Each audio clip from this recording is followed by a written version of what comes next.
let me hit record. After that, there we go.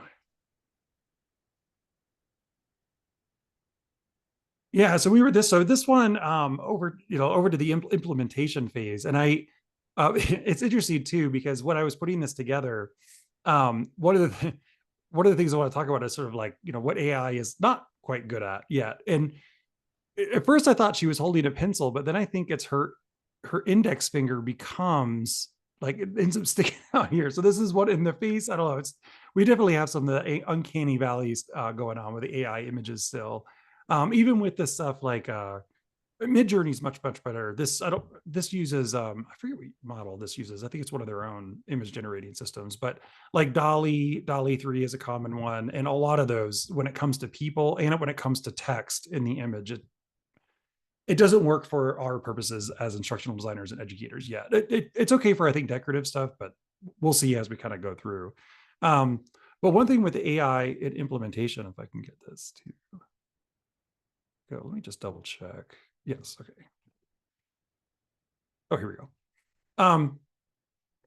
And one of the things that I'm really excited about with the implementation side of AI, so we've been looking at it like, how do we use AI to develop and design from an instructional design point of view? And in this side, it's like, okay, so all that's done, we have that in front of the student. So how can the students use AI to learn, right? And that's obviously a much bigger topic than just a 1 hour webinar. I mean, that's a very big piece. So I'm looking at it specifically kind of from an instructional design point of view.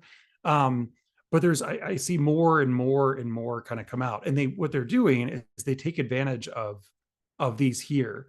So like the personalization, I'll have an example at the end. I made a couple AI tutors and trainers that we can kind of experiment with and see how this kind of works. Just on like a cursory level. Obviously these can get much more sophisticated, but personalization is something that it really excites me because AI is able to, so unlike any other way we've approached this before, like when we approach online learning, or the only difference I think we need in a classroom is like, as a teacher in a classroom, I could adjust on the fly.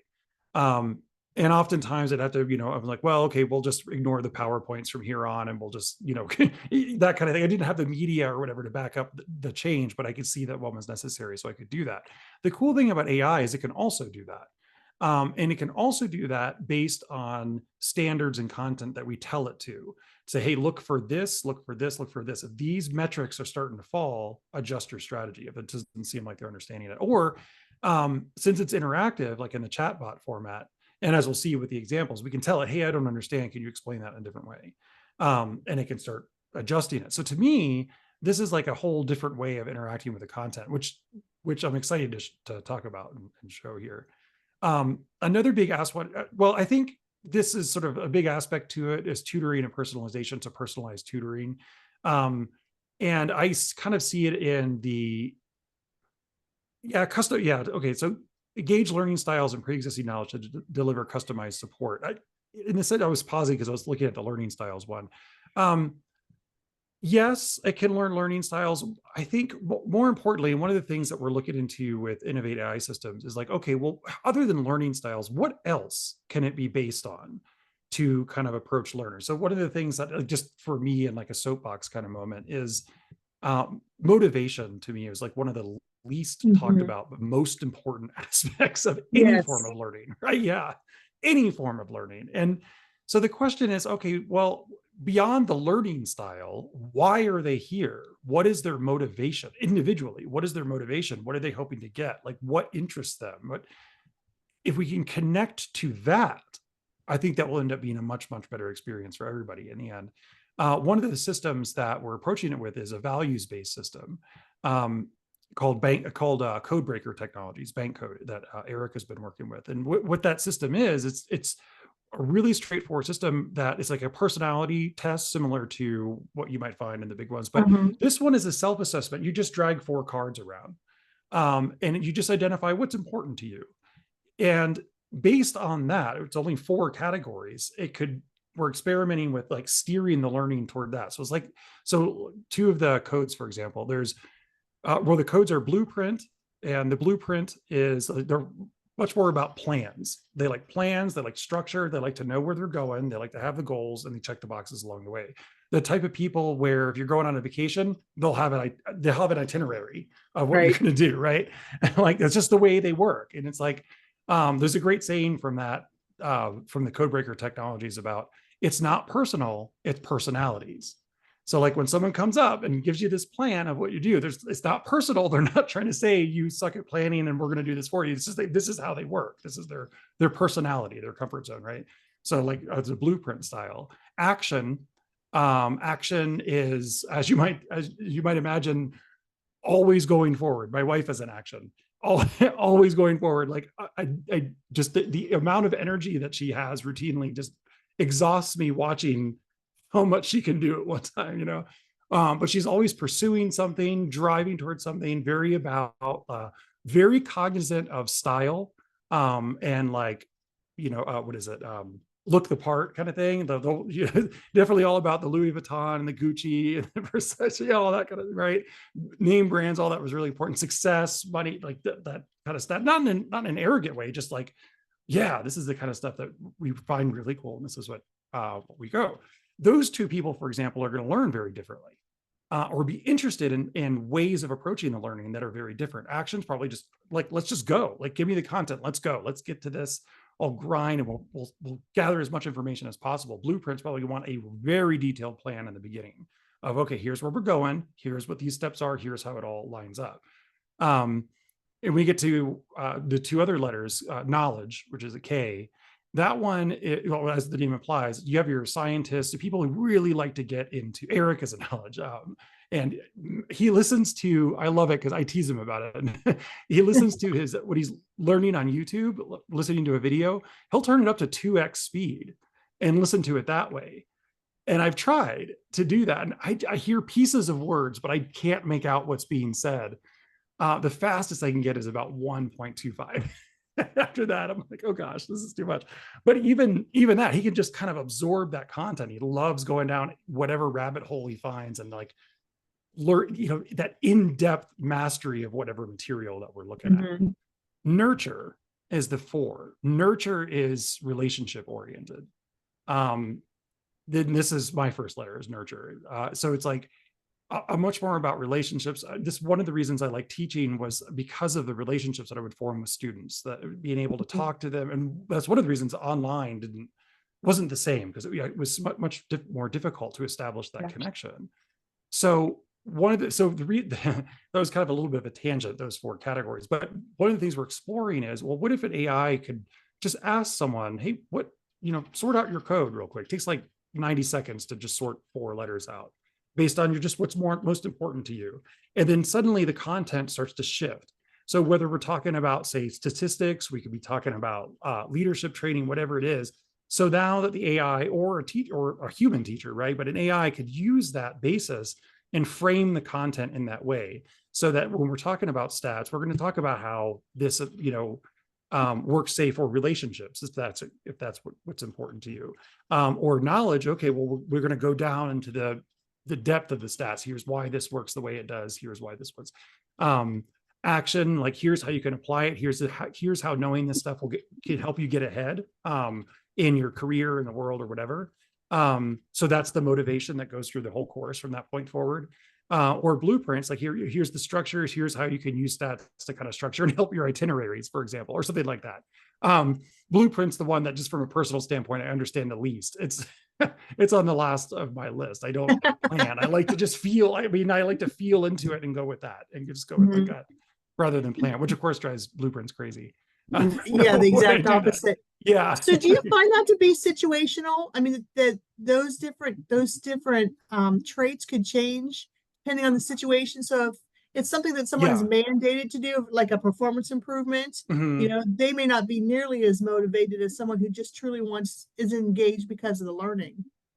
Yes, that's true. I wonder. Yeah, I think so too. Like as you approach different topics, kind of adapt different ones. I see that too also with the other personality test as well. And that's why with learning styles, I don't know, I kind of shrug sometimes, because it's more like learning preferences than style. It's like we can switch. Like it's, again, like what I've seen in the research is like people who are sufficiently motivated will learn anything no matter what the instructional design is. It could be, I mean, like it makes sense, right? Like, so if we're in like a survival situation and we need to figure out what's going on, the world isn't designed according to instructional design principles. It's just this chaotic mess of like events and stuff, right? And so we have to figure out rapidly what to do.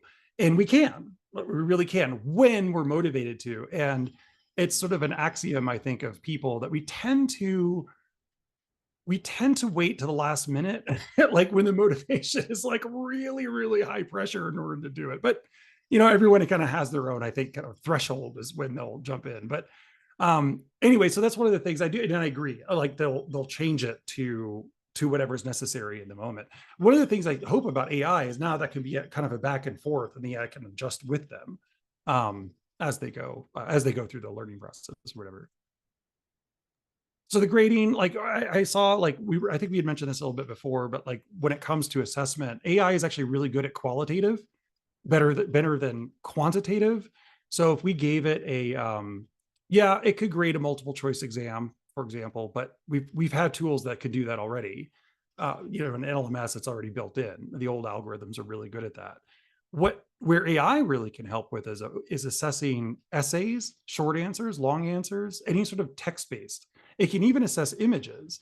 So one of the things that we look at is like have educators they could take pictures of student projects. The AI trained, knowing what the project is, can look at that and make kind of an evaluation. This can be done online too when they upload their image of a project or something. I haven't seen a whole lot of implementation of that yet, but it's out there. And some of these really do require like getting the AI models out of the mindset of like this, you are a helpful assistant. That's the phrase that's given. So to kind of train, it's like, oh no, you're not a helpful assistant, you're a teacher. And sometimes that means sort of pushing back on the student and giving critical feedback, which it tends to try to avoid, the AIs I've noticed. So how many pieces of data are you going to have to feed that before it becomes pretty proficient in and consistent with its scoring? That's a good question. And so that's a very good question. I think that's probably why these haven't been implemented quite as much. Now, when it comes to text, it turns out that's not too bad. Like you can give it a rubric. And there's an evaluation in the next session. I'll show you how to do that. Like we're going to give it a rubric of some standards and give it an essay or some content and say, okay, evaluate it based on these standards and give me something, give me a response based on that. And it doesn't take too much to train it, but when it comes to like more complex things, yes, like the instructions have to be written out in a way that the AI can understand, which is often, always is kind of an iterative process because we don't really know how it's going to interpret until we hit go and see what it's going to do. And it's by its very nature inconsistent. Like it wants to do different things each time. So it may work like, we've seen this a lot in product demos. Like every time we test it, it works perfectly. When we go to demo it live, and all of a sudden it decides to do something different. It's like, great. Okay, very pretty. All right, girls. So I'm sorry, they want me to show she wants them to see their hair. So my question is then, could you upload videos of like simulations, a student teaching performance or whatever, and it could give that feedback to that student? Yes, theoretically could, like a video and have it analyze a video. I have not seen that in principle. Yes, I have not seen an example of that though. I have seen examples of images, but I know that there's already some out there that can use so some are tricks. So there's some that will say they can analyze a YouTube video for you and give you like summaries and look at that and and say, yes, this is what the YouTube video is about. So let's say that was a presentation, right? And they could give an evaluation on that. But it's actually a trick because some of them, at least the ones that I've seen, what it's actually doing is it's not looking at the video, it's looking at the transcript. And it's actually looking at the language again. It's ignoring what's on the video. Yeah. And so it's like, well, yeah, okay. I mean, that does help for some videos, but it's not like kind of to your point, the point. It's going to have to actually look at the video itself and see what was going on. So I haven't seen that. I have yet to see something like that implemented. But yeah, fingers crossed, because that really could open up a lot of a lot of really just, yeah, it's great. I see a lot of the way I see kind of this develop. Well, here, let me keep going because I have a whole like Okay, piece on sorry. that. I didn't mean Yeah, to no, get it's you okay. distracted. Yeah, no, it's great. Yeah. Um, as we were saying, There make it it kind of a is. conversation. Yeah, and the feedback. Yeah. Yeah, and it does it immediately or like just shy of immediately. It's certainly very, very quickly. Let's see. Okay, yeah, this is more, a little bit more what we were talking about with the personalized learning. I'm really excited about this.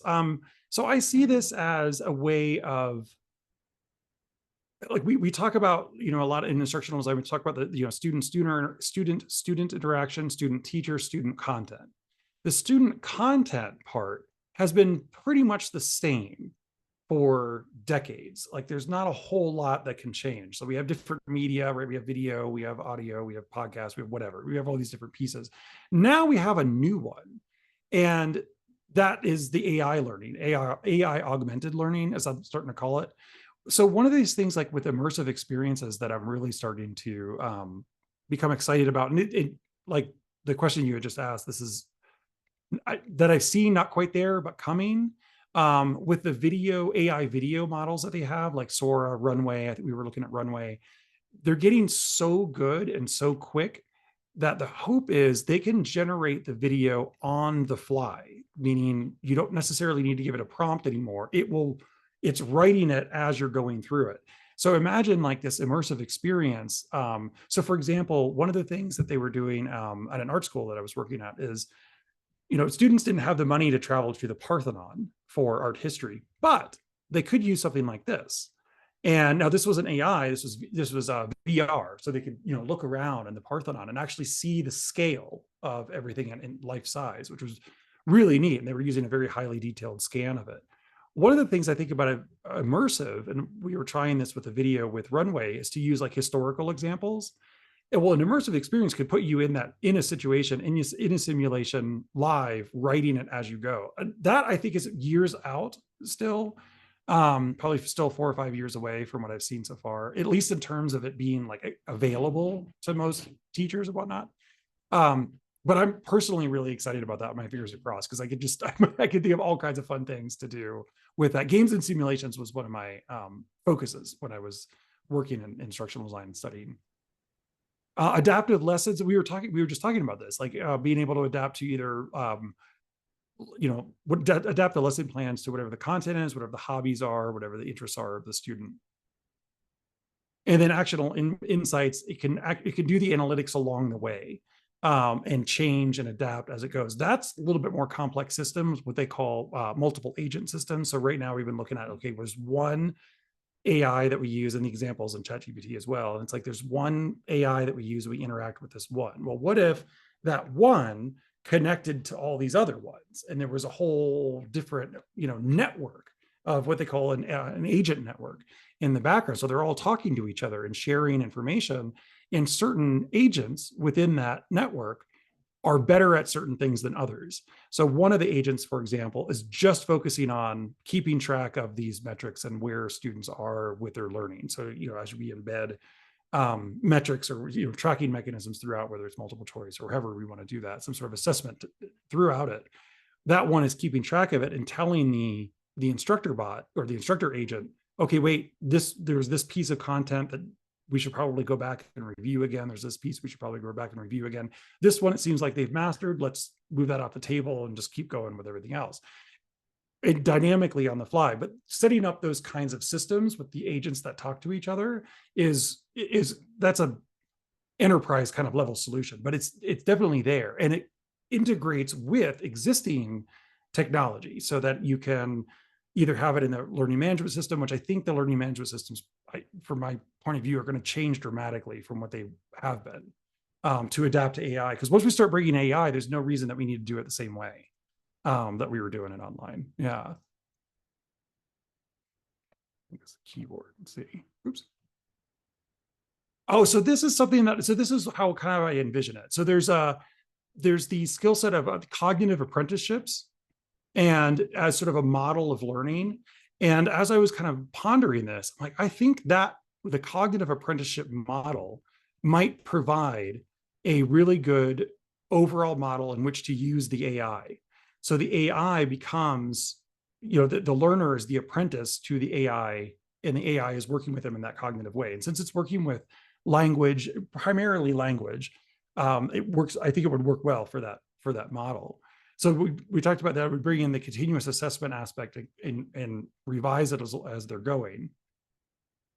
Just-in-time interventions, again, it can jump in as it's doing this assessment, identify skills gaps, adjust the lessons plan, provides personalized guidance, and it can ask questions just like a teacher would, right? You can ask questions. Okay, well, like, what are your hobbies and interests? Maybe we'll use that as an example.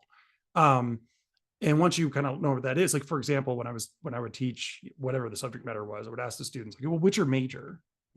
What are you majoring? Because I knew it wasn't English, because it wasn't an English degree. And I would tell them that. I'm like, it pains me that you're not majoring in English, but we'll see. So, but it was, art history or whatever it was, like something in the art school, and then, or games, game design, things like that. So then as a teacher, I say, okay, well, if I can I don't understand their field super well, but together we can kind of find analogies, metaphors, ways that this material connects with what they're learning, and that really helps them kind of ground it in. So that's one thing that the AI, since it has this gigantic knowledge base from its training, and it's had the entire internet, it knows a lot about various hobbies and whatnot that students might enter in. One of the things that I find really cool about this is the rabbit holes that you can go down with AI. Certain tools are better than others. I really like Perplexity for this one.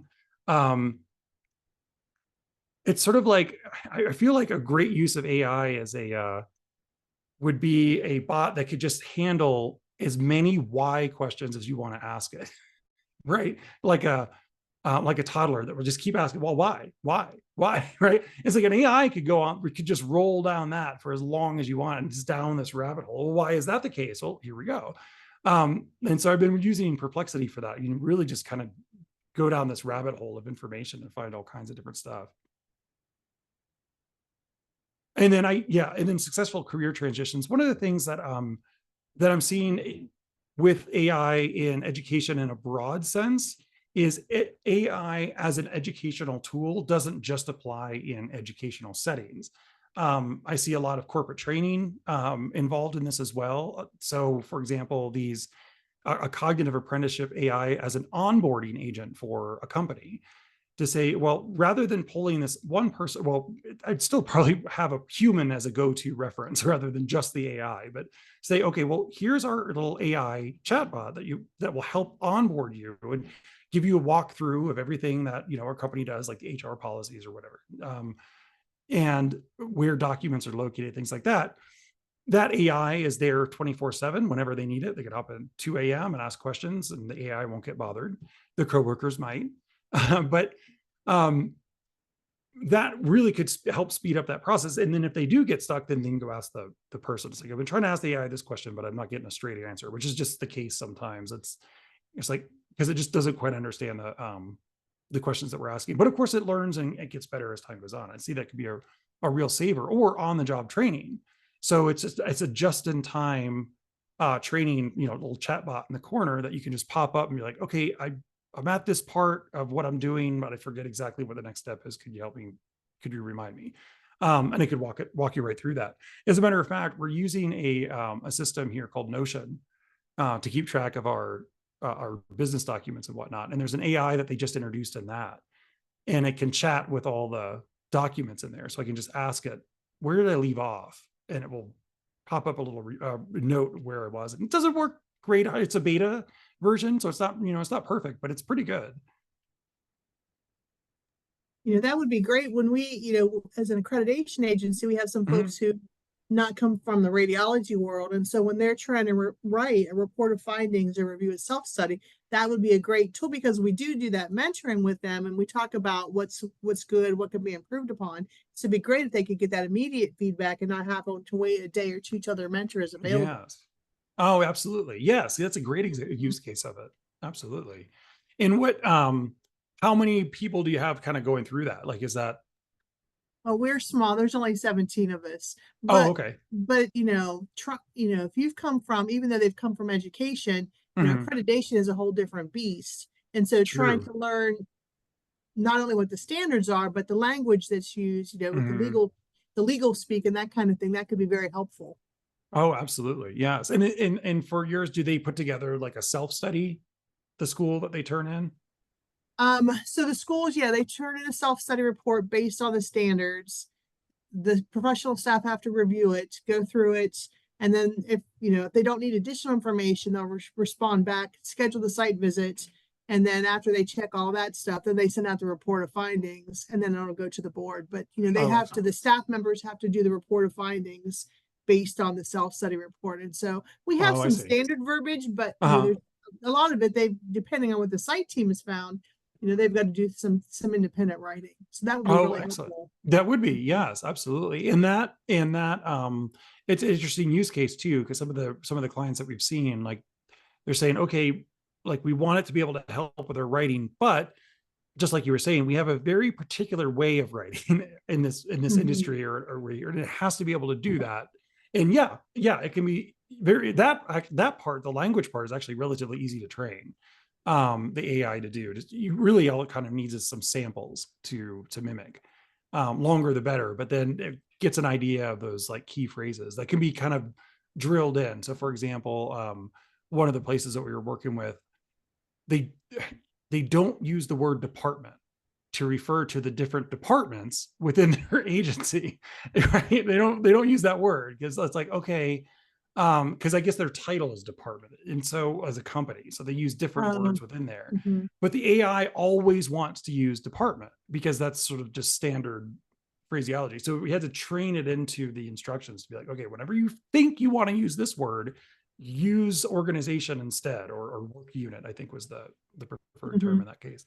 Um, so it took a little bit, and every now and then that it will slip through, and that's sort of the human element to be like, oh no, it's doing it again here. But Mhm. it wants to try to be creative and change it. But yeah, that would be a great That's use case cool. for it, the ones you described there, and really help the people out too when they're reevaluating their reports. I would think there's Mhm. even ways that I mean, the initial evaluation could be done on the self study by an AI and just look at it and give a preliminary feedback according to a set of like a rubric or instructions that would, I would assume, be based on the standards, just like evaluate it based on this criteria, look at these pieces of the report and give us its assessment on what it could do. And then that would help the Right. human evaluator kind of go from And, there. and it's interesting. Exactly. And it's interesting because we just started a new strategic plan, and we also are up for a standards revision. So standards have to be revised every 10 years, and it's a 5-year process. So we're really getting started. And one of those things we want to do is how do we incorporate AI into the standards, not only for how Yes. we use them as a crediting agency, but how are the programs going to use them? And then drill down to the students. So this Oh, is really, excellent. really helpful. This is really cool. Thank you. Yes, you're welcome. Yeah, actually, it's interesting too because that's something that we've been working with some people on client wise is that piece. So I was a dean for a while, and I worked with the Higher Learning Commission a lot for their accreditation, and we're like reflecting back on that process. I'm like, oh yeah, wow, AI would help so much with a lot of this stuff. Like we had I don't even know. Like we had just piles of minutes, right? Piles of meeting minutes and stuff because I was on a subcommittee for the self study, and so we interviewed all these people, gathered all this information, got all this stuff, but then immediately forgot because we got pulled into other things, right? Like there's other stuff going on. We're still supposed to be teaching in this during this time too, and so we kind of get pulled around. But reflecting back, I'm like, what I would do right now is I would take all those minutes, all that data, and put it right into an AI that was deliberately trained for the purpose of the self study and say, okay, here are the standards that we're writing to from HLC in this case. Mm-hmm. Help me do that. Here's the information that we're going to use. Let's get going. And that would have made that so much easier. Yes, it Yeah. would. I was an ALO for HLC as well. It was Oh, not fun. yeah. We Well, just the came other for the thing, assessment piece. yeah, yeah. Well, and the other thing too was like, did the like in yours, did they have a what they called it a research room or something like that? When the on-site visit, when the accreditors came for the on-site visit, I remember there was this room that we had set up with just boxes and boxes of documents, and files Yep. and all, in a computer loaded with literally everything we could possibly think of that they would want Yep. on there. And then it was up to them to sort through it all. Yes. Which was sort of, I'm like, wow, that's got, we should include a bottle of aspirin in there with a, Right. yeah, Or so a bottle of adult beverages. yeah, or that, yeah, right. And now I'm like, actually, what I would do now is I would load all of that information into an AI and then tell the visiting team, this is the interface. Any question you have, ask the AI. And it will be pulling from all of this documentation. And you can say to the AI, I want to see that documentation. It will pull that out and say, here is where this is Wow. from. In the minutes, here's where this is. So like, there's a whole new way from a visiting team point of view. I could see that being just a dramatic headache reducer. It's like, oh, okay. And that That would is a reduce the great hallucination. idea. Yeah. And I would just, between writing the report, evaluating the report, and evaluating the evidence behind the report from the team point of view, I think that would be just so much easier and much more enjoyable way of interacting with that content. Yeah, absolutely. Trying to, instead of going through how many student handbooks and all that good Yeah, stuff. Yeah. absolutely. And like I could see from, I'm just kind of brainstorming it as I think about it, but I could see a question from, say, JR Cert, right? Being like, well, wait a second. If you, the school, program your own AI, how do we know that you didn't make it to deliberately tell us what we want to hear, not Uh-huh. what's in your documents, right? It's like fair. What if JCert developed it itself or yourselves, and then you provide, say, okay, we have our own AI that we're going to use. School, here's the portal that we want you to upload all your evidence into. HLC, I think at one point toward the end, they had done away with the self-study, and that was kind of the interface, if I remember. It was right at the Uh-huh. end of my time there before With I, all the and so, criterion. Yeah. yeah, I had the criteria, but what they asked us to do instead of that room was to just upload everything into this portal. Yeah. It didn't quite work well, but that portal though could then very easily be the database for the AI. So now the accrediting agency can vouch for the AI because it's something that you control, not the school. It's something that you've told it what to look for. You have your user testing, it works. In other words, this isn't just something you're relying on the school to do. The school uploads their information, and then you can chat with the AI to interact with the information to evaluate whatever it is you want to evaluate, whether That would be cool. report or whatever. Yeah. Anyway, that's really cool. But maybe a topic to touch base on again later, because I thinking So about there's that your from an next work. accreditation. You can consult with all the accreditors. Mm-hmm. That could bring in some bucks. Absolutely. Yeah, I think so. I mean, yeah. Yeah. I mean, with Eric later, I'm going to run that past him. Yeah. Yeah. He and I both worked with accreditation a lot. And it's just like you're saying, it's a tedious process. And it's a tedious process that involves an immense amount of documentation behind it. And luckily for us, a lot of that documentation is language based, which is perfect because that's what this tool Yep. uses, and it's like, great. Okay. But anyway, so for this kind of stuff, for learning in here, I'm definitely going to note that down and reach out, though. I think that's a great idea. Just thinking as a dean, I'm like, yeah, I would have really liked to be able to use that. Yeah. So I saw we had online learning in the past. So we've seen kind of this evolution. I was thinking about this in an article. It was like, so we had actually the history of instructional design goes back much further than online learning. I mean, it was originally like World War II was the old reel-to-reel, Bueller, those kind of, yeah. So, well, how do we best do this to train soldiers? And it kind of evolved from there. So every time a new piece of technology has come into the mix, it's kind of changed it up a little bit. The field adapts to include it. Well, online learning was, of course, one that we both remember, I'm sure. So when that came in and changed everything, and then it took a while, for it to be adapted, but now it's just ubiquitous. It's all over. That was modified again with mobile learning. So online learning, it was like it removed the time barriers. Now with asynchronous learning, you could hop into your course content anytime. That wasn't a thing before. You had to be in the class at that time, otherwise you missed it, right?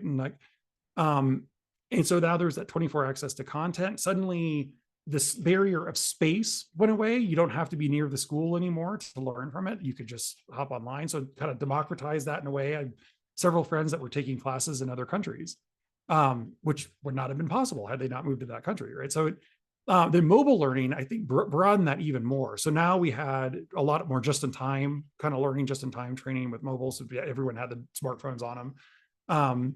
And that again kind of democratized it. For me personally, one of the things with mobile learning that I really liked was podcasts. Being able to just listen, like in the car, I would listen to it when commuting to work or back, and just would listen to the podcast over and over and over, and each time pick up new things, pick it up again, and just that ability to be able to sit and concentrate and listen to it anytime I wanted was really helpful. Well, I think we're in a new world, and I've kind of either AI assisted learning or AI augmented learning, AL. I think this is going to bring in, just like we saw with online learning, and it brought in the advantages of online, AI, I think, is going to bring in its own advantages. And one of the ones I think that's going to be big is the personalization and customization that we were just talking about, like the ability to interact with it and the ability for it to change the way it presents the information to you based on what you tell it. That's a whole new thing. And I'm excited to see what happens. And I honestly think that the old way of doing it, online learning, I mean, the LMSs and all that kind of stuff, they're here to stay. And I think that's going to,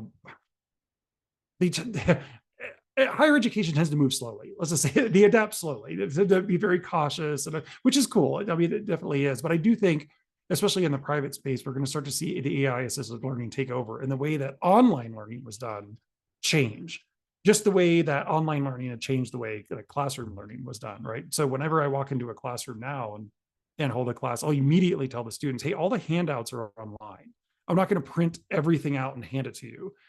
It's online. They had an account with a school that they could print if they wanted, but most of them didn't want to. They just wanted to leave, the one pager on the screen anyway. I knew that they were bringing their laptops to class, so we would use the online class, the online shell during class, just log into it and fill out stuff there. So we kind of incorporated it in there.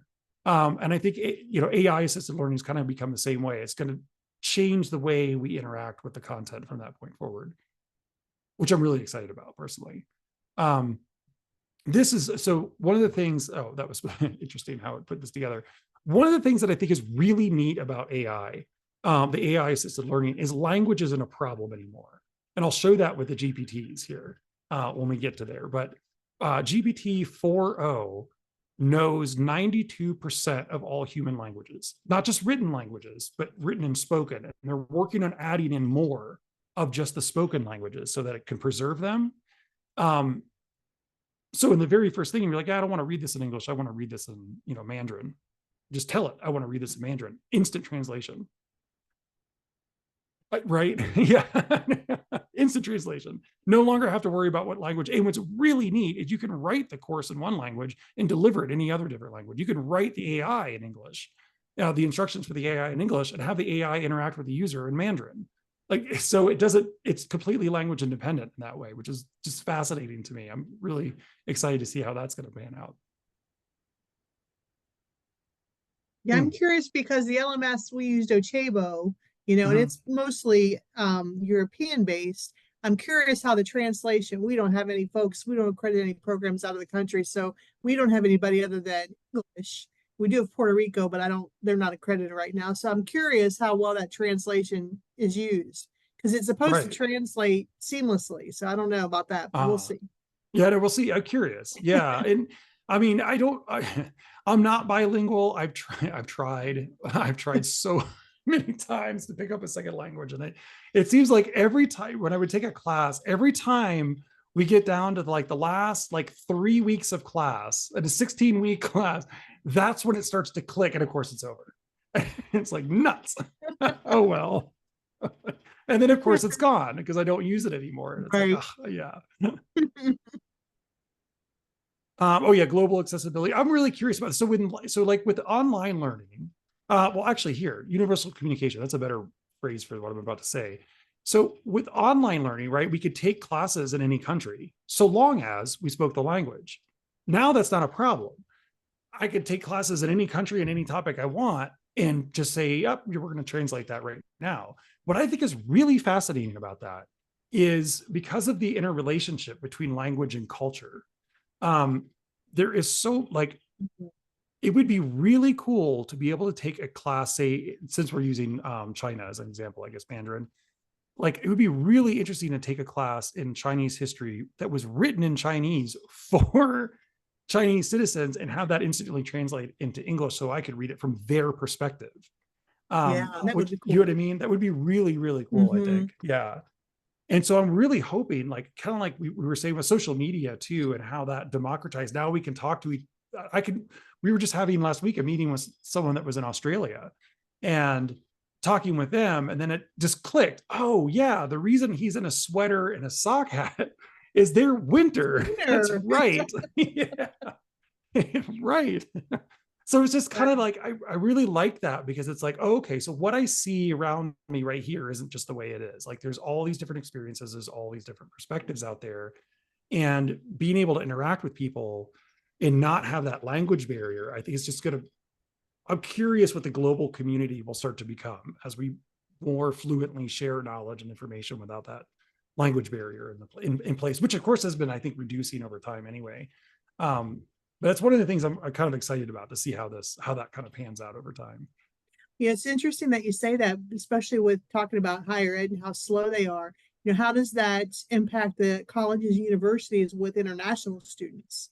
You know, because a lot of them will Yeah, have a cert fee, yeah. you know, surcharge for their distance ed programs. So how does that impact, you know, is it just going to be the distance ed? Are you going to have to do, you know, do you still have to do all the paperwork that you've got to do when you've got international students? And Mhm. that'd be really interesting to see how education evolves.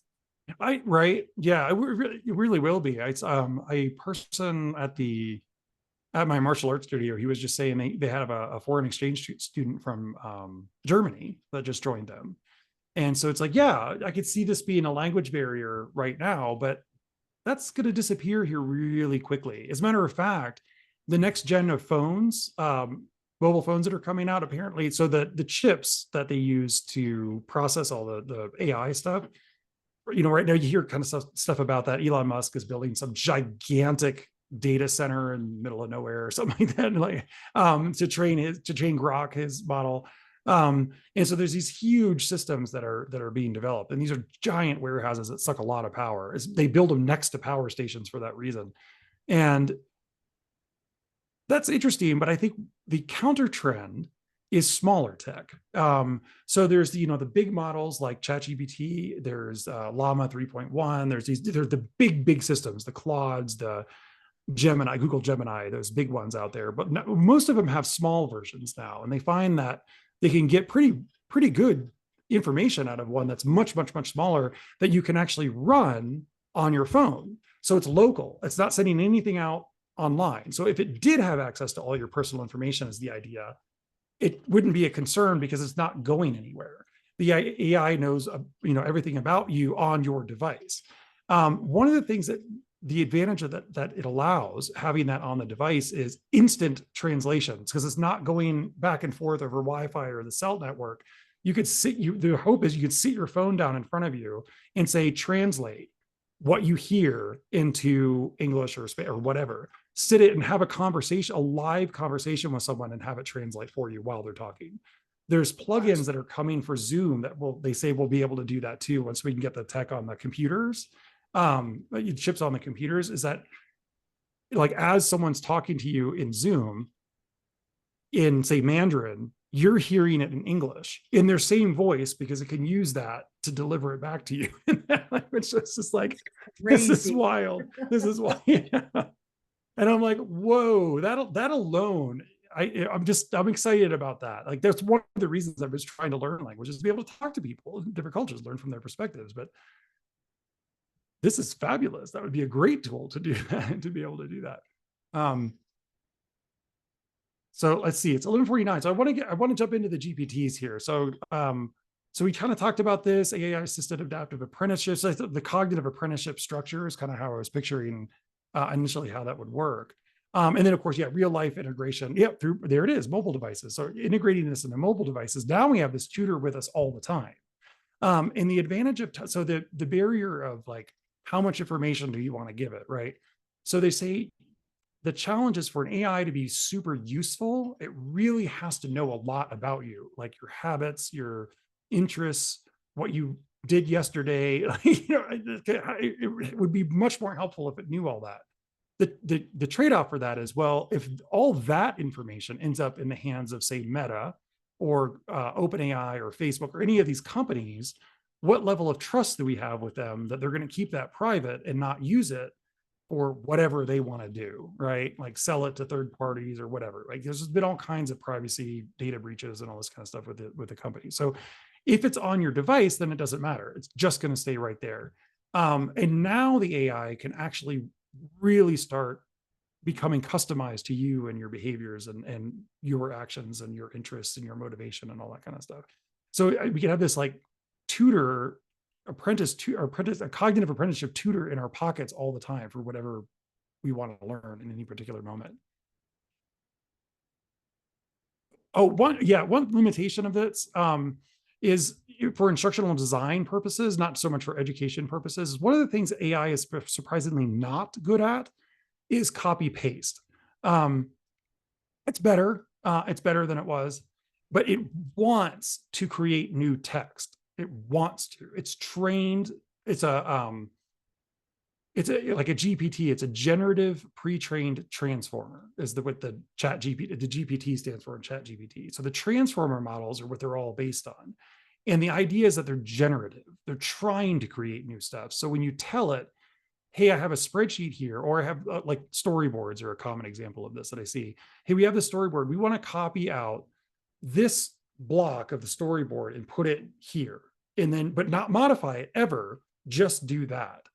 It turns out AI is actually not great at that. Those are better done through traditional systems like that don't use AI. It's just literally just going to look for that piece of content and copy it over. And what we'll kind of find that the AI does is it will do it sometimes, and then every now and then it starts ad-libbing. It doesn't copy it. It copies 90%, but then it decides to add a little bit. Maybe it didn't like the way that was phrased or something like that. So if it's just a straight copy paste, AI isn't quite there yet. But if it's not quite a copy paste, like it's coming from an outline and you're saying, hey, I want you to take this outline and turn that into content, that's where it really starts to excel. And we saw that more in the development phase there. But I thought I'd just mention that because I get that question a lot. Is, hey, can we use AI to just do this kind of copy paste? And I'm like, well, not really. I mean, I hate to say no, but yeah, I mean, it's probably going to cause more headaches than it's worth, to be honest. Okay, so then the GPT. So let me hop out of this. And this one, I have a link that we can use. Here we go.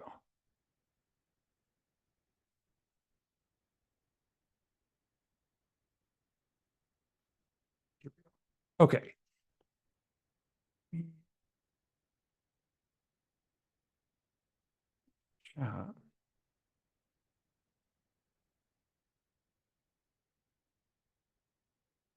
That link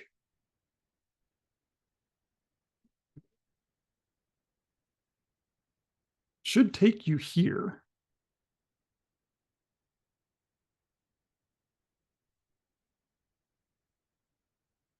So what this is I just kind of put together a quick proof of concept for us there so we could kind of see how this works. So I told this bot to teach whatever content was in its knowledge base. So it's not instructed necessarily as to what it is. So let's see how this works. So I usually just put one, say, okay, well, let's get started. One of the things to know about the AIs is they wait for you. They'll wait for you to do something before taking some sort of action. So sometimes it's a little bit different than what we want it to do in learning. But so I told it to ask these questions. It's funny because I told it to ask it one at a time. I took that as a suggestion, apparently. So let's make this up. Let's say we're 12.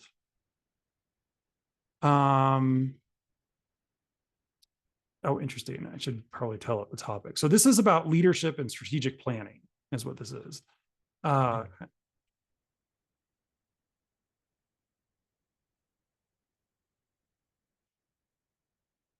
And okay. What's a hobby? I usually put mine in, but I'm gonna try something different. Yours in. What's that? Sorry. Go ahead, put yours in. Oh yeah, okay.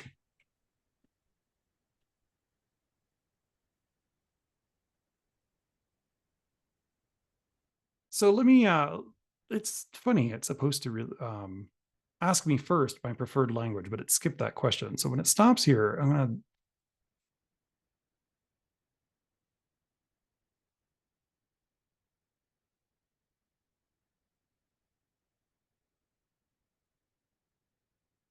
that is what I think is okay.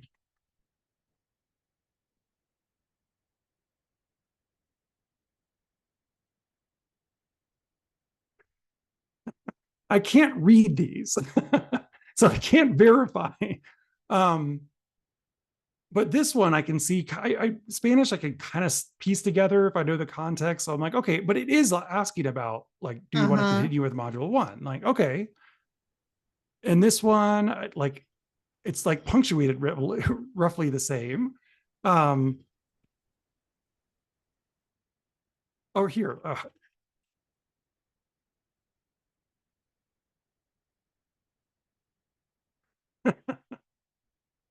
So one of the things I think is really neat about this, just from like a teaching standpoint, like how easy this would make it so easy to integrate whatever this is into a language class that someone's taking. It's like, yeah, just go back and forth, like try it in the language that you're learning. And if you get kind of bogged down, just switch it back to English so you can get an idea of what is being said and switch it back. That is pretty cool.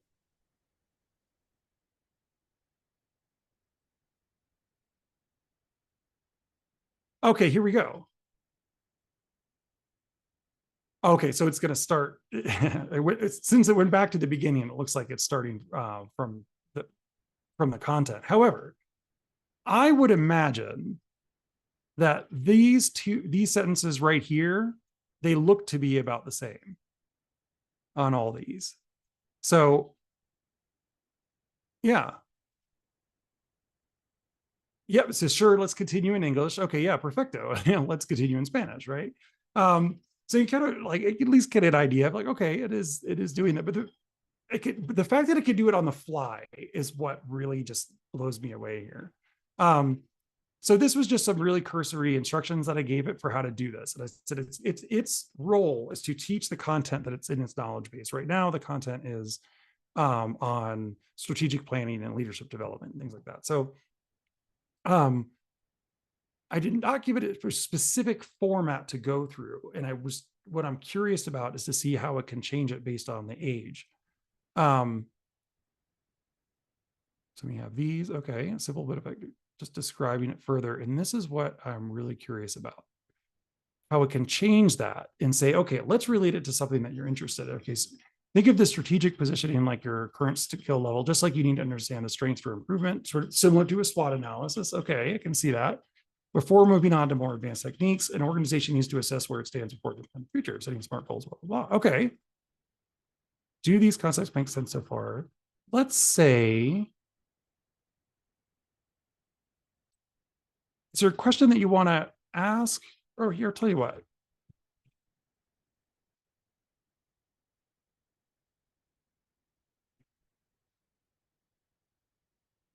Hear a lot about SWOT analysis. That's where I was going to go. Oh, yeah. Yeah. So what I like about this is it's a non-linear way of approaching it. So I could have said, yeah, that makes sense. Go to the next one. But instead of doing that, I'm like, no, let's dive deeper into this. And it's still pulling it from that. There's a whole bunch in the content about this kind of stuff. Okay, what do we got here? Okay. Political factors, economic factors. This includes factors like inflation rates. Okay, social, technological, legal, environmental. Okay. Okay, yeah. And this is kind of what I was curious about here is how it would start integrating in those pieces, the interests. So let's see how it does with this analogy. I'm just curious. Oh, okay. In this case, imagine you're running a martial arts school. Okay. Um, Political, new local government of certain safety certifications. That's funny because actually that's a good one. Because when COVID hit, we obviously had to adapt pretty quick to all kinds of different things. Yeah, it was challenging. It's like it is a contact sport, so it's tricky to maintain distance and have any sort of effect. um, Economic, yeah, that was part of it. Social, so it's interesting. I mean, that could, I think personally, from my standpoint as instructional designer, I would work on like the analogy part of it. Like, okay, how is it supposed to integrate the hobby in a more seamless way throughout? It's interesting, again, to the point about how this works differently. When I was testing this, that's what it did, is it integrated the example into these pieces. So there'd be like little cool sentences afterwards that explain, okay, like legal factors, this might be, so like cognitively, it was more connected, I think, than this model here, what it's doing. Yeah. But this is like part of that iterative process with AI. It's like AI, it's a really interesting kind of tool because it's very different than the other ones that we've had. Like, theoretically, like when I use my phone and I hit certain buttons, I know what it's going to do. It's going to do the same thing all the time. Pretty much like in a browser too. If I go to a website and click on, like, say Amazon, and I click, oh, I'm going to click these buttons, I know that the button, exactly what's going to happen when I click those buttons. It's going to add those items to my shopping cart and then go, AI doesn't work that way. AI is such that it's going to behave differently each time. And the only way to know what it's going to do is to tell it to do it and see what it does. And the next time you give it the exact same prompt, it could come up with something different. And it's the way it's designed. So they were saying, and I thought this was a really useful way of looking at it. It's an intelligent tool. Think of it as an intelligence, like you're talking to a person more than a machine. And that helps. And that, like, just like a person may not react the same way twice in a situation, right? Even though they've been doing it the same way for, like, the last 5 or 6 classes in a row or whatever, suddenly they decide to do something different. Suddenly we forget our password that we remembered for the last 10 years, but now it's just gone, right? So the more kind of comparisons I see with AI and the way we think, I don't know, they're similar. Like it's quirky like people are. It can forget things in the moment, just like a person can. It decides to do something different in the moment, just like a person can. So with the instructions, it can get a little bit more like fine-tuned down to what we want it to do. So in this case, let me just see what it's going to say. Because the amount of content that I gave it is quite massive. It's essentially a couple textbooks worth of documentation. So this one, okay, strategic goals. Let me tell it to do a different thing. Let's do,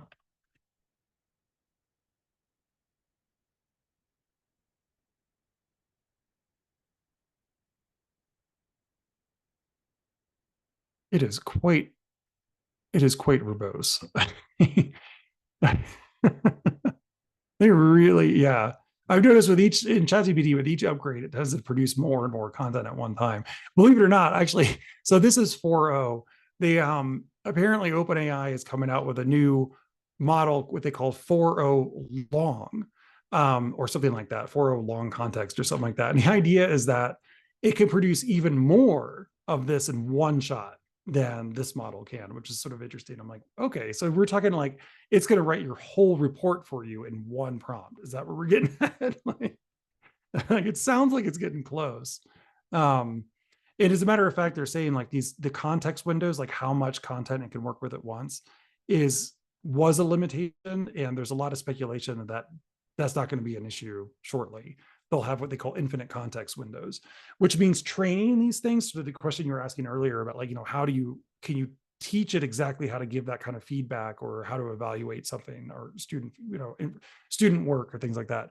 One of the reasons for like fine tuning and these other sort of techniques that are a little bit more advanced that involve like going back into the code and actually changing the model itself, which, as you know, just AI again, like it does different things each time. So when it's fine tuned, it can often behave in a way that we're not expecting it to and didn't train it to.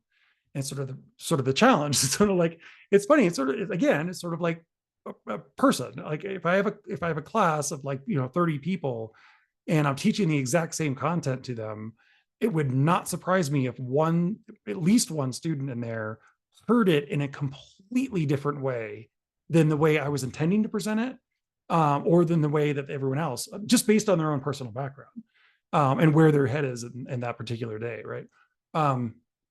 So it's kind of a similar dealio with this one. But anyway, so I asked it to kind of give, oh, here we go. Okay, so let's continue. So we're going into strategic goals. So I want to see if it can help me, like, just think through it. Like, help me write some. We'll call this an activity. So I'm shifting as the instructional designer. I'm shifting a lot of the content here. I'm not playing any activities in the content anymore like I used to with this particular instance. I'm going to say, well, maybe the student can just tell the AI their own activities. Oh, it's still going with the martial arts school. So I'm gonna give it a little ping. Let's.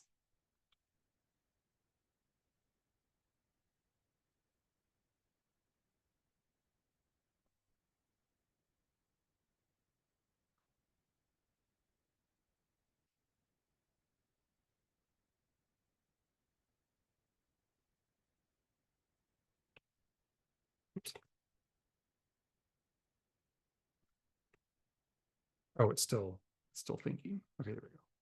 So again, it's using the martial arts school. I've noticed that they tend to, once it gets something in its head, it tends to just stick to that line unless I tell it, no, go this way instead.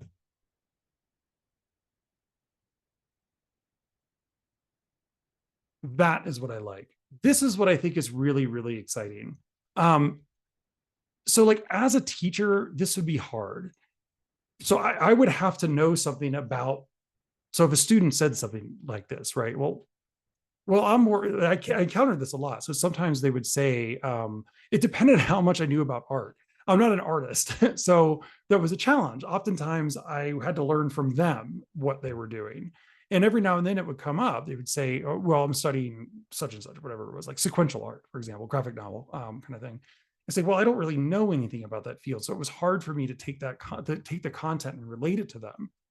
But with this model, with the AI, I'm like, actually, no, that's not quite right. Let's just shift it. And all of us, it just does it on the fly and shifts it around. Say, okay, let's do this. Oh, so here we go. We have our SMART goals for our new belt rank. Okay. So specific. Yep, that is definitely specific. Measurable. Yep, we'll pass it, demonstrate proficiency in all requirement. Okay. Oh, attainable. Yeah, is that attainable? Okay. Yep. Sometimes I wonder if my body can keep up. So I wonder about the attainability of some of the upper belts, but we'll see. They were like, for black belt, they said you had to do 100 push-ups. I'm like, I could do like 5. So there's a ways. There's just some room for improvement here. 20 times, doesn't matter what day, you'll get it. Yeah, it's funny because that's what they were saying. It's like, yeah, just do a few every day. Like you'll add up quick. Oh yeah, relevant. That's an interesting one. Essential. It's essential for my growth. The one I would ping in there and say, elaborate on that. Why is it? Why do you think it's essential? I see it like just in my personal experience with it. I definitely see the relationship of the skills developed there to the skills that I use in anything else. The discipline, all the other aspects of it. And time bound. Oh, within the next 6 months. Okay, so it gave me a goal, which I honestly appreciate there. Instead of it asking me to say, yeah, just give me a goal. I don't know, honestly. Okay, then it wrote it out. Taking at least 3 classes per week, dedicating additional time to practice. Okay. Oh, interesting. Okay.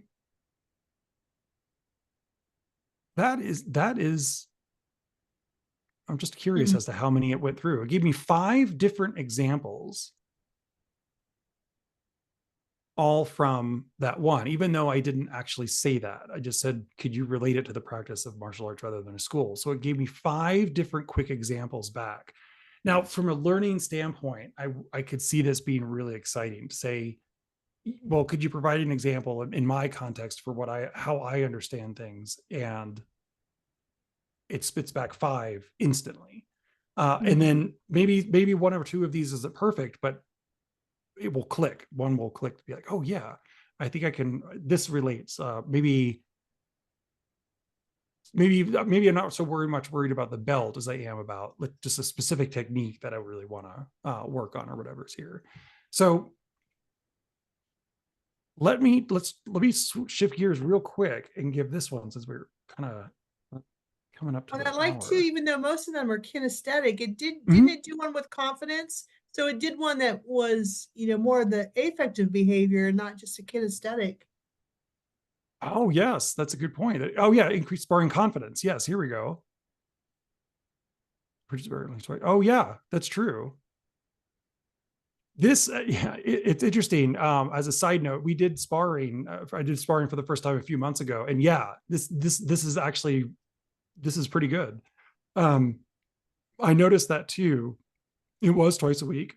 Um, and observe an ability and improvement and execute. Yeah, it's one of those things that's fairly easy to observe in sparring. After a while, I'm like, yeah, I get punched less now than I did in the beginning. Like, I'm way That's a less good bruised thing. up. Yeah, like it's a pretty objective measure.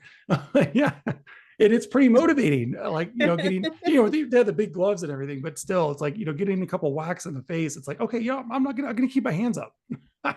And now I remember to keep my hands up. But it's amazing how this became true as well, which I thought was kind of interesting that it threw this in there. Uh-huh. Yeah, it's like, I just spent like an hour and a half, getting punched in the face. Whatever this next challenge is, isn't suddenly all that difficult anymore. So, like whatever it was that was driving Yeah. the work presentation. It's like, well, at least they're not punching me in the face. There's that.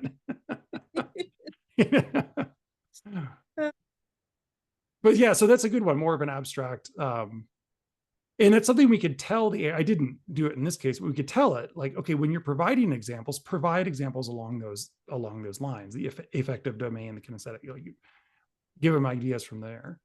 Um, this or here, I'll send you. Oh, and these links, by the way, you're welcome to use them and experiment with them on your own. I'll leave them up so you have Thanks. access to them. Absolutely. This one, okay, I'm really curious about that. Um, so this one is a little bit different in that it's kind of a live experiment. So same instructions, different information that it's going to try to teach. I gave it the notes for my stat class. So this is so the previous content that it was using was written like course material. It was the material that we were going to be putting in the online class. So there was so much writing involved. They basically wrote a textbook as for an online course. But this one is just by notes.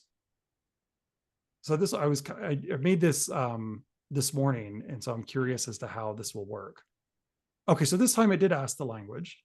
Um, Here, I'll give it some information here. Oh yeah, let's use. I like that I don't have to answer in complete sentences. It knows which pairs Yes. with which answer. Yeah. Um, choose a different hobby. Let's see.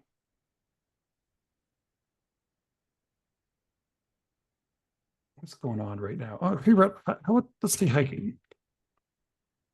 I'm really curious how it's going to relate statistics and research methods to hiking.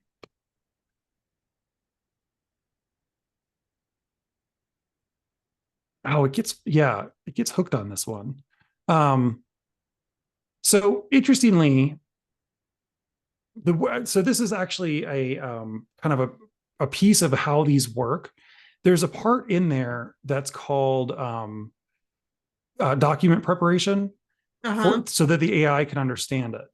These 3 documents here, module 1, 2, and 3, those were the ones on the leadership that it was pulling from. So I believe I double clicked that to open it, not to rename it. So if we compare,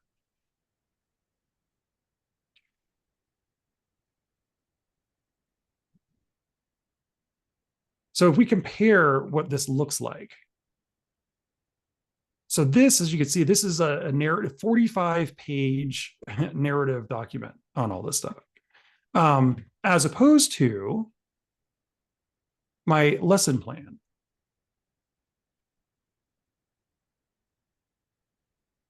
So this is a very different structure of a document. So let me jump down to descriptive stats. So yeah, there's a lot of notes. There's some content kind of in here. There is, let's see, we have these, oh yeah, pieces on the functions. This is all when I was teaching them Excel. So basically the idea is, like, you can see this is, not only is the document titled differently, but the format is completely different. And as a result, it's behaving very differently, even though the instructions are the same. So in the previous one, which I closed, the content is labeled 1, 2, 3, module 1, 2, 3. So it knows, oh, here's the content that I'm supposed to teach. The lesson plans, and what I did was I gave it the ethics document and this one. And I can tell that it sees these as completely separate things. It's thinking ethics as, yeah. So this is actually incorrect right here. That is not what this is about. This was about ethics specifically in research design. So that was a piece. So the document preparation part is part that goes into like creating these systems. Is we can't, as much as we want to, we can't just throw the documents, whatever we have in. Like we can start there and just throw them in and see how it's like with this and see how it's going to react. And then based on its response, be like, oh, wait a second. Okay. So like to me, if I were going to go in and modify this in the process, I would actually either take this document out or tell it in the instructions, okay, that document is actually something different and this is what it is. So I'm going to actually continue with the lesson plan. It's interesting because it says this appears to be a lesson plan. Okay, let me just see.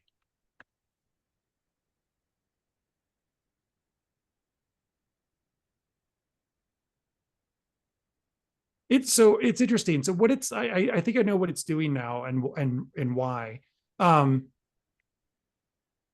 It thinks that its job is to teach me the lesson plan, I think. Not the content in the lesson plan, but the lesson plan. That looks like what it's doing. And I actually know, I think, why it's doing that. When I was writing the instructions for it, I told it, your role is to teach the content that's in your knowledge base. So when my thought process is when it looks at this, it's like, oh, that's the content I'm supposed to teach, this material. But when it looks at the lesson plan, it's thinking it's going to teach me the planning document or something like that. Yeah. So it's interesting. So what I would do in that case is, if I, rather than telling the faculty member to go change their lesson plan, which won't go over well, that won't go over well. No. Because they're like, well, that's the problem, right? There's like, that's the same problem I had before. Is I have to take all this notes and change it into something else. So I would either do one of two things in that case: either make an interface where the AI takes the lesson plan and turns it into a course first, like in the development process that we saw, which is pretty straightforward as it is, or change the instructions in the AI system here in this thing in the bot to explain better what it's looking at. To say, okay, no, these are notes. You don't use them verbatim, but these are the notes that you're going to teach the content within them and use maybe the activities or something that's in there as well. So this one right out of the gate, I'd be like, okay, I would dive back in and start changing it, which and I wanted to kind of conclude on that because it really does show it's like there's a lot of potential, but there's still, from our point of view, like as instructional designers, educators, like users of the technology, Mhm. it's not like any other piece, like any other tool. It requires some practice, I think, to use before we just kind of throw it in the classroom and see how it is. That's why I think in the field right now, there's a lot of AI technologies coming out for education that are really exciting. But a lot of times when I see them in practice, we kind of get stuff like this, where it's like, yeah, that's close to what I wanted to do, but not quite.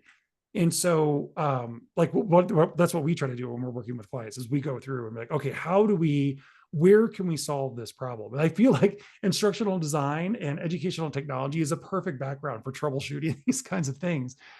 Just because Yeah. I'm so used to it. Like, it's like, oh, the smart board is not being so smart today. Let's figure out Right. why. I don't know what happened. And then we discovered you could use chapstick instead of the markers to write on it. Like, it didn't matter. I was like, oh, okay, there's a easy little hack. So, and with the goal of how can we solve this problem so that the workload on faculty or whoever the end user is reduced to an absolute minimum instead of putting more work on them to adjust their own notes or make their own slides or something like that. That's what I'm trying to find Mhm. AI uses to reduce their workload, to increase their job satisfaction and reduce the burnout from faculty. That's been sort of my personal motive in a lot of this, in a lot of ways. Very cool. Yeah. Yeah. Thank you so much for hopping in. Is there any other like piece you want to questions, comments, like anything you want to circle back to? No, I don't think so. It's just, you said it perfectly with the rabbit hole. You just get down those bunny holes and you go you go deeper and deeper, and then you're like, oh, it's been 2 hours. Supposed to Yeah. What was I supposed to do? Yeah.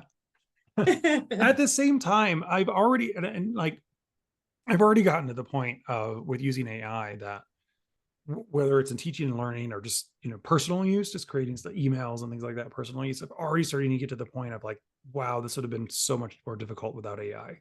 Right. When I'm venturing into new spaces, and I remember the same. It's funny. I remember when I was working on like research projects in school, thinking, wow, a dissertation would have been really, really difficult without the internet. If I had to Right. look through a card catalog for this stuff, oh my gosh. How your references were on index cards. Yeah. Yeah. Yeah, exactly. Yeah. What we've done without the software to do our references. Mhm. Yes, I know. So, It's interesting. I'm already starting to see AI fill in that kind of space. It's like, mhm. especially for longer documents and writing reports and things like that, or the course material. The fact that I can take it and get, you know, the first draft of a course done in a matter of minutes, or maybe an hour or two for the whole course, start to finish. Yeah. Um, that's pretty cool. That changes the whole nature of approaching the job, and then sort of approaching it from the other side, flipping the equation around. So it's now the students are the ones interacting with the AI that we make as instructional designers. Um,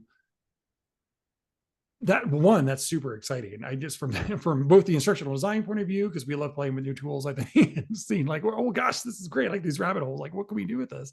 And then also from the student point of view, because now they have a very different way of interacting with the content that I think reduces quite a bit of barriers. We were just using the text version of that, but most of these models, and as a matter of fact, OpenAI just is slowly releasing their new one. They all have voice mode too. So you don't have to type, you can just talk to it and it will talk back to you in a very, very naturally sounding human voice with emotions and everything. You can have it sing to you if you want, apparently. Like, so this, yeah. It is cool. By the way, I played around with Suno last week Oh, and yes. did a song for my boss who's going to be retiring next year. So yeah, it was very fun. Excellent. Yes. I So know. thank you for all the resources. It's been very valuable. Absolutely. Yes. You're very welcome. Yes. And of course, I'll send out the recording to this one as well, and I'll send those links to Okay, everyone for great. those AI tools to just kind of mess Okay. around with. With probably, I might wait on the stat one and see if I can change the instructions so that it works better. Now that I see, I'm like, okay, I see what it's doing. Like, I might take that on to kind of tinker with that one, but the leadership one would be interesting. It That one sounds seems like it's more great. ready to go. Yes. Thank All you right. so much for joining. Well, And thank yeah, you so much. This has been a great session. All these sessions have been absolutely. wonderful. Absolutely. Thank I you really so much for the appreciate it. feedback. Yes. All right. All Well, you right. have a great rest of your week. You too. Thank you so All right. much. All right. Thanks, Sam. Bye bye.